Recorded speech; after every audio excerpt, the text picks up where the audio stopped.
Oui, bonjour. Là, on va aborder la notion d'intégrateur dans l'ampli opérationnel. Donc, il faut savoir que la fonction intégrateur, on va la trouver dans plusieurs applications, d'accord, en physique appliquée, ok?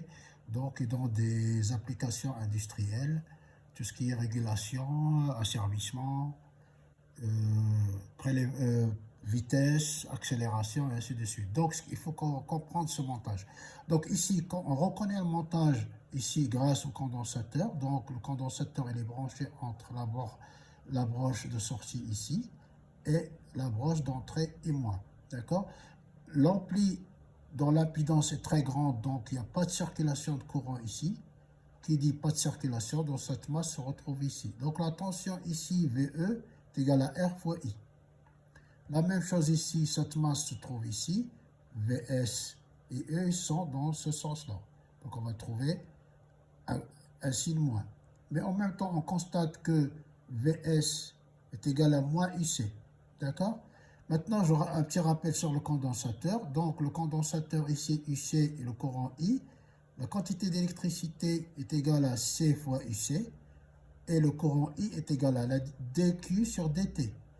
I est égal à C, D de UC sur DT, à connaître par cœur ça.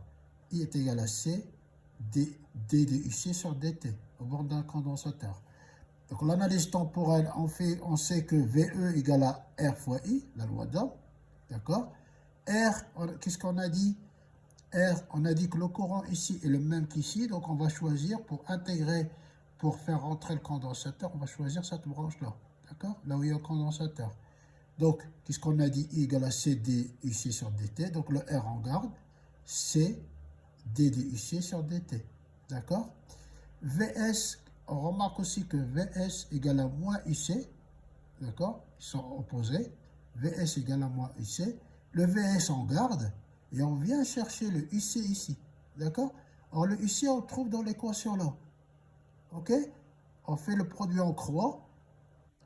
D de UC est égal à VE fois dt divisé par RC. Je répète, D de UC est égal à VE fois dt, qu'on trouve ici, VE fois dt, divisé par RC. Elle est là. Donc, il ne reste que DU.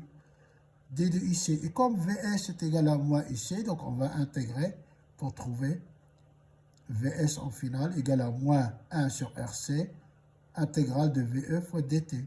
Donc, on intègre l'entrée en fait. Donc, Vs vient intégrer le signal d'entrée. Son application, donc il y a plusieurs applications, hein, mais on va cibler ceux qu'on connaît le plus. Ici, par exemple. Donc, on connaît que la vitesse instantanée est l'intégrale de la vitesse. On connaît que, pardon, la vitesse, l'intégrale de la vitesse, c'est la position. D'accord? On peut faire rentrer en entrée, par exemple, le VE là, ça peut être une vitesse, on récupère une position.